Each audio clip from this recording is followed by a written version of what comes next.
In the series of Jujutsu Kaisen, there is one sorcerer that is known throughout history for his bloodlust, his path of destruction, his amazing abilities, and his lust for power. This character goes by the name of Sukuna, the King of Curses. We were introduced to Sukuna at the beginning of the series when the protagonist Yuji ate one of his fingers and Sukuna took over his body. From that introduction, Sukuna never failed to surprise the fandom for his lust for killing, his ruthlessness, and his brutality, his childlike mind when it comes to Jujutsu sorcery, and his appetite to fight strong opponents. In the new gen of anime and manga, no antagonist can match Sukuna's aura. He is the most feared character in his verse and also the most sought after character in his verse. Characters made binding vows to be reincarnated just to get a chance to fight the King of Curses. No matter how many bars that Sukuna drops on us constantly throughout this series, a lot of people are so blinded by his menacing presence in the series that they don't see how deep of a character Sukuna really is, and that Sukuna represents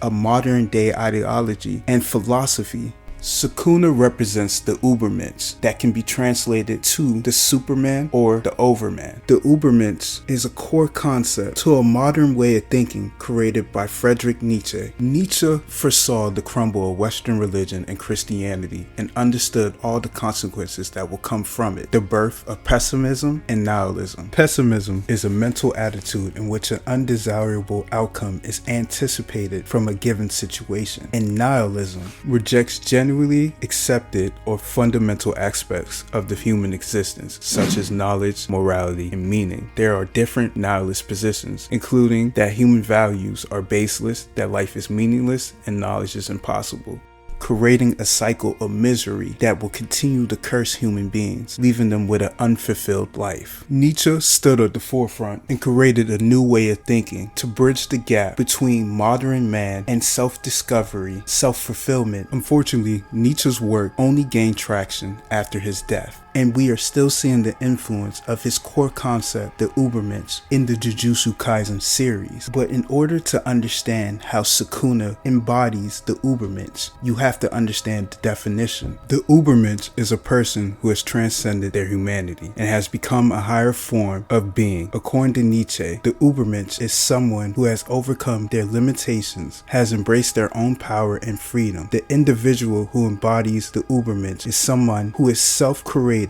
and self-determined, and who is not bounded by traditional values or societal norms. The Ubermensch is a symbol of self-transcendence. So moving forward in this video, I'm going to break down this definition and give you examples from the manga to explain to you why Sukuna fits this definition perfectly. Sukuna himself was a higher form of being. He was once a human that transcended to the title King of Curses in the golden age of Jujutsu. Sukuna the Ubermensch overcame his limitations as a sorcerer, which was explained in chapter 238. When Kashimo used his X-ray vision to analyze Sukuna's body, he saw nothing but perfection. He realized Sukuna has extra arms and extra mouths. This gives him an advantage over any sorcerer. He is able to chant curses, and his heart and lungs remain unburdened with his extra hands, and also wield curse tools during battle. Sukuna's body is perfect for Jujutsu, and that's why during the golden age of Jujutsu, so many sorcerers sharpened their skills against Sukuna. Sukuna surpassed the limitations of the average sorcerer and transcended to a god-like being. At any given opportunity, Sukuna will embrace his power. We've seen that since chapter 1 when he first fought against Gojo, when he fought against Megumi, Jugo in the Shibuya Incident arc, Yurozu, Gojo, and the Divine General Shikigami. Sukuna always enforces his spiritual, physical, and mental dominance on any of his opponents at any given moment, proving how he is the true Ubermensch. Next part of the definition of the Ubermensch is freedom, and Sukuna sums this up perfectly when he was talking to Kashimo in the afterlife. He walks up to Kashimo and says, "Others love us for our strength, and we respond to that love, but yet solitude troubles you." Basically meaning, once you achieve the level of the Ubermensch, once you transcend, solitude to follow you, loneliness, because once you reach this level, you will be by yourself. Sukuna continues and explains that he understands what love is, and love is worthless because he never needed anyone in the world to satisfy him. He satisfies himself. He eats whatever he wants, plays with whoever and he kills whoever stands in his way. He lives a life that fits him to his core, to his true nature, and it's not his problem if people can't understand or comprehend his way of living. Love is worthless to Sukuna because he will not allow another person to have power over him and control him and keep him caged in. This explains why Sukuna has such a strong resentment to Yuji. Yuji was a cage trying to keep Sukuna suppressed in. In chapter 1, we discovered that Yuji had the ability to suppress Sukuna. That means Kenjaku constructed Yuji to be a cage to keep Sukuna at bay, and that's why Sukuna hated Yuji and sought after a new vessel, Megumi. Megumi also represents freedom because he freed Toji from his pessimism and nihilism when he was born. Mama Guru's love was enough to keep Toji at bay and made him become stable, and when his son was born, he named him Megumi, which means blessing. Even though Toji fell back down the dark hole once Megumi's mom died, Megumi set Toji free again in the Shibuya incident arc. When Toji realized Megumi was his son, he was able to break the spell he was under and stop himself from trying to kill his son. So it's just poetic that Sukuna, who seeks out freedom, took over Megumi's body and used his body to set his true form free in the current events in the manga. The true Uberman, Overman, or Superman cannot be caged in. And finally, Sukuna is self-created and self-determined, selfish, and filled with uncontrollable aggression to achieve his goals. Sukuna had to fight 1,000 battles to earn the name King of Curses, and his self-determination is displayed perfectly in the series. His self-determination helped him create a binding vow with Yuji to take over Megumi's body, bypass infinity, and kill the strongest sorcerer of modern times. Sukuna's aggression and selfishness sets him apart from other sorcerers, which was explained by Yuro after being defeated by Yuta. She said, "You're reaching your limit. I've seen it. What surpasses the horizon of sorcerers, cursed spirits, and strong fighters is the overwhelming aggression that disregards all else like a calamity." And we see a picture of the true form of Sukuna. In order for a sorcerer to reach the next level of their abilities, they need an overwhelming aggression to disregard everything else. This mindset that Uru explained in chapter 181, page 5, is the same mindset that Sukuna tried to convey to Jugo in the afterlife. After hearing the goals of Jugo in the afterlife, Sukuna follows up and says that humans flocking together, curses flocking together, comparing themselves to those around them,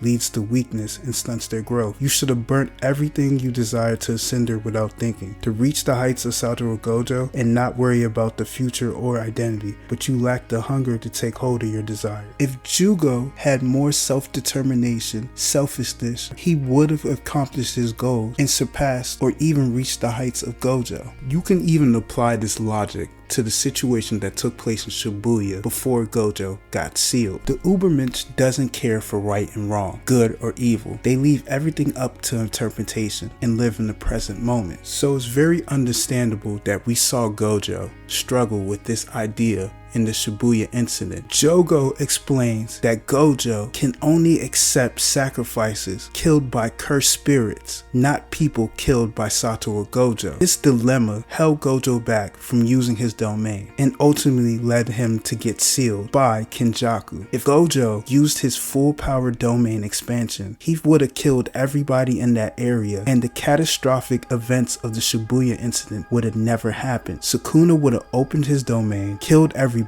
and went on with his day. This is the complete disregard that a sorcerer needs to reach the level of the Ubermensch, to reach the level of Sukuna. Sukuna not being bounded by the traditional sense of right and wrong and good and evil is why him and Yuji clash so much, because Yuji couldn't possibly understand what makes cursed spirits so cruel and so cold, but it's because Sukuna himself hates nihilism. The Overman ideology goes completely against the concept of nihilism, and Sukuna explains his disgust when it comes to nihilism in chapter 214. If you remember earlier in the video, I stated that nihilism is the belief that all values are baseless, that nothing can be known or communicated. Nihilists believe in nothing, have no loyalties, no purpose other than perhaps the impulse to destroy. So I want you to pay attention to exactly what Sukuna said to Yuji in chapter 214. Sukuna asks, "Why are you so weak? You're weak, yet you cling to life, continuing on your path of means of destruction, yet you wish to be happy for as long as possible. You should spend your lives trifling in your misery." The Uberman spends time sharpening their skills, stuck in a constant cycle of self-improvement. So it's only natural that Sukuna will hate weak people stuck in a cycle of self-destruction. And if you're still not convinced that Sukuna's character represents the Uberman and his character revolves around the philosophy of Friedrich Nietzsche, Gege cooked up a visual representation of the struggles of the Uberman and the religious faith of Christianity, with the brief interaction between Sukuna and Angel in chapter 213. After Sukuna successfully took over Megumi's body and no diff Yuji, Angel released a powerful technique called Jacob's Ladder. Jacob's Ladder signifies the divine connection between God, the earthly realm. The dream's significance was to remind Jacob he had received God's graces and encouraged him to fulfill his destiny for his people. This is a story that was within the Bible, but we see Jacob's ladder fail, and at that moment Sukuna, representing the Uberman, the Overman, the Superman, consumes the Angel, showcasing Nietzsche's ideals of the Uberman surpassing Christianity and becoming the foundation of modern day thinking. And that brings us to the end of this video. Sukuna represents the Uberman, the perfect being that transcended through a process of self-discovery, self-improvement, and self-determination. A character that lives by their own rules and lives in a world that they created with their own hands. This is the ideal person that Friedrich Nietzsche wanted society to model themselves after. Like I said, this is the end of the video. Pull up in the comment section, like, comment, and subscribe. And thank you for bearing with me. I'm still recovering from my wisdom tooth surgery, so a lot of the words I probably did mess up, but I'm out.